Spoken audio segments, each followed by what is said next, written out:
ಅಲ್ಲಿಷ್ಟು ಹೆಣ ಹೂತಿದ್ದೇನೆ, ಇಲ್ಲಿಷ್ಟು ಅನಾಥ ಶವಗಳನ್ನ ಮಣ್ಣು ಮಾಡಿದ್ದೇನೆ ಅಂತ ಬುರುಡೆ ಬಿಟ್ಟವನಿಗೆ ನರಕ ಯಾತನೆ ಶುರುವಾಗಿದೆ. ಎಸ್ಐಟಿ ಕೇಳ್ತಾ ಇರುವ ಪ್ರಶ್ನೆಗಳಿಗೆ ಸತ್ಯವನ್ನ ಬಾಯ್ಬಿಟ್ಟಿರುವ ಚಿನ್ನಯ್ಯ ಸಹೋದರನ ಮುಂದೆ ಕಣ್ಣೀರನ್ನ ಹಾಕಿ ಕಂಗಾಲಾಗಿದ್ದಾನೆ.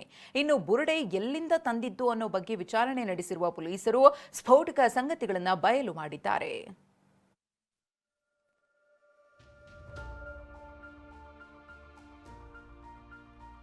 ಬುರುಡೆ ಚಿನ್ನಯ್ಯನ ಮೂಲ ಕೆದಕಿದ ಎಸ್ಐಟಿ. ತಮಿಳುನಾಡಲ್ಲೂ ಬುರುಡೆ ನೆರಳು, ಬುಡಕಿತ್ತ ಎಸ್ಐಟಿ. ಬುರುಡೆ ತಂದು ಬುರುಡೆ ಬಿಟ್ಟವನಿಗೆ 2 ದಿನದಿಂದ ಬೆಂಡೆತ್ತುತ್ತಿರುವ ಎಸ್ಐಟಿ ವಿಚಾರಣೆ ತೀವ್ರಗೊಳಿಸಿದೆ.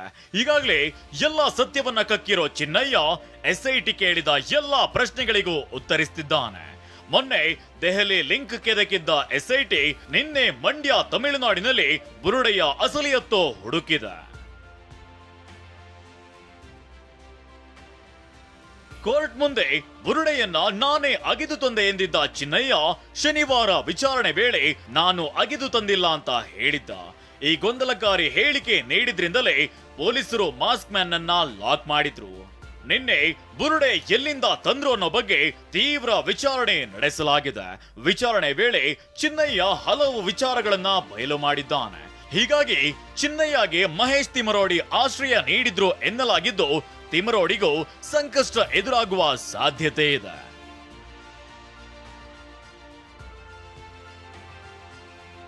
ಮಾಸ್ಕ್ ಮ್ಯಾನ್ 2ನೇ ಪತ್ನಿಯಿಂದಲೂ ಮಾಹಿತಿ ಸಂಗ್ರಹ. ಇನ್ನು ಬುರುಡೆ ಮ್ಯಾನ್ ಎಲ್ಲೆಲ್ಲಿ ಸುತ್ತಾಡಿದ್ನೋ, ಎಲ್ಲೆಲ್ಲಿ ವಾಸವಿದ್ನೋ ಅಲ್ಲಲ್ಲಿ ತನಿಖೆ ನಡೆಸಲಾಗ್ತಿದೆ. ಚಿನ್ನಯ್ಯನ ಹುಟ್ಟೂರು ಮಂಡ್ಯದ ಚಿಕ್ಕಬಳ್ಳಿಗೆ ತೆರಳಿದ್ದ ಎಸ್ಐಟಿ ಅಧಿಕಾರಿಗಳ ತಂಡ ಅಲ್ಲಿ ಸ್ನೇಹಿತರು, ಸಂಬಂಧಿಗಳಿಂದ ಚಿನ್ನಯ್ಯನ ಕುರಿತು ಮಾಹಿತಿ ಸಂಗ್ರಹಿಸಿದ್ದಾರೆ. ಅಷ್ಟೇ ಅಲ್ಲ, ತಮಿಳುನಾಡಿನ ಚಿಕ್ಕರಸಿಪಾಳ್ಯಕ್ಕೂ ಎಸ್ಐಟಿ ಅಧಿಕಾರಿಗಳು ತೆರಳಿದ್ದಾರೆ. ಅಲ್ಲಿ ಚಿನ್ನಯ್ಯನ 2ನೇ ಪತ್ನಿ ಮತ್ತು ಮಕ್ಕಳಿಂದ ಮಾಹಿತಿ ಸಂಗ್ರಹಿಸಿದ್ದಾರೆ. ತಮಿಳುನಾಡಿನಲ್ಲಿ ಈ ಚಿನ್ನಯ್ಯ ಗಾರ್ಮೆಂಟ್ ಕಾರ್ಖಾನೆಯಲ್ಲಿ ಕೆಲಸ ಮಾಡ್ತಿದ್ದ. 2 ವರ್ಷಗಳ ಹಿಂದಷ್ಟೇ ಉಜಿರೆಗೆ ಬಂದು ಸಫಾಯಿ ಕರ್ಮಚಾರಿಯಾಗಿ ಕೆಲಸಕ್ಕೆ ಸೇರಿದ್ದ. ಸ್ವಲ್ಪ ಸಮಯ ನನ್ನೊಟ್ಟಿಗೆ ಕೆಲಸ ಮಾಡ್ತಿದ್ದ. ಫಸ್ಟಿಗೆ ಅವನು ನಮ್ಮದು ವಾಶ್ರೂಮ್ಗೆ ಬಂದಿದ್ದ, ಉಜಿರೆ ಬಸ್ ಸ್ಟ್ಯಾಂಡ್ನಲ್ಲಿರುವಂಥ ವಾಶ್ರೂಮ್ಗೆ. ಆಮೇಲೆ ಅಲ್ಲಿ ಸ್ವಲ್ಪ ಏನೋ ಕಿರಿಕಿರಿಯಾಗಿ ಮತ್ತೆ ವಾಪಸ್ ತ್ಯಾಜ್ಯ ನಿರ್ವಹಣಾ ಘಟಕಕ್ಕೆ ಅಲ್ಲಿಗೆ ಶಿಫ್ಟ್ ಮಾಡಿದೆ ನಾನು ಅವನನ್ನು. ಅಲ್ಲಿ ಬಹುಶಃ ಒಂದು 15ರಿಂದ 20 ದಿವಸ ಅಲ್ಲಿದ್ದೆ. ಒಟ್ಟು ಟೋಟಲ್ 1.5 ತಿಂಗಳಿಂದ 2 ತಿಂಗಳು ನನ್ನಲ್ಲಿ ಕೆಲಸ ಮಾಡಿರ್ಬೋದು ಅವನು. ಹೆಣ ಹೊತ್ತಿದ್ದು ಗೊತ್ತಿಲ್ಲ ಎಂದ ಮಾಸ್ಕ್ ಮ್ಯಾನ್ 2ನೇ ಪತ್ನಿ.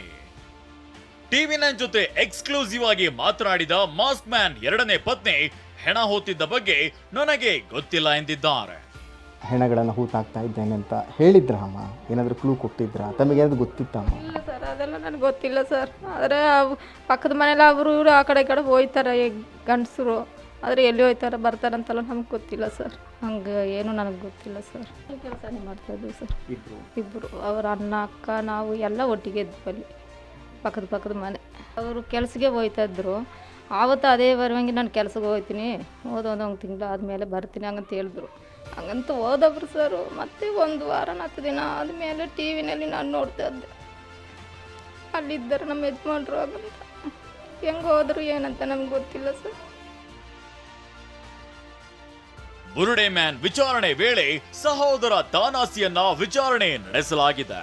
ಈ ವೇಳೆ ಚಿನ್ನಯ್ಯಗೆ ಸಹೋದರನ ಬಳಿ ಮಾತನಾಡಲು ಅವಕಾಶ ನೀಡಲಾಗಿದೆ. ಈ ವೇಳೆ ಎಲ್ಲ ಸತ್ಯವನ್ನ ಪೊಲೀಸರ ಮುಂದೆ ಹೇಳಿದ್ದಾಗಿ ಚಿನ್ನಯ್ಯ ಸಹೋದರನಿಗೆ ಹೇಳುತ್ತಾ ಕಣ್ಣೀರಿಟ್ಟಿದ್ದಾನೆ. ನಾನು ಮುಸುಕುದಾರಿ ಹತ್ರ ಹೋಗುವಂತ ಹೋದ ಕಳಿಸ್ಕೊಟ್ರು. ನಾನು ಮಾತಾಡಿದೆ, ಏನಪ್ಪಾ ಅನ್ನಕ್ಕೆ ನಾನೆಲ್ಲ ಸತ್ಯ ಮಾತಾಡಿದೀನಿ. ಸತ್ಯ ಮಾತಾಡಿದ್ಯಾ ಏನ ನಿನ್ ಶರೀರಕ್ಕೆ ಎಲ್ಲಾರು ಜೈಕತ್ತಿನ ಮೊದಲು ಯಾಕಿಂತ ಕೆಲಸ ಮಾಡಿದ್ರೆ ಹೋಗಿದೆ. ಇಲ್ಲ ನಾನು ಸತ್ಯ ಮಾತಾಡಿದೀನಿ ಅಂತ ಕಣ್ಣೀರ್ ಹಾಕ್ದ.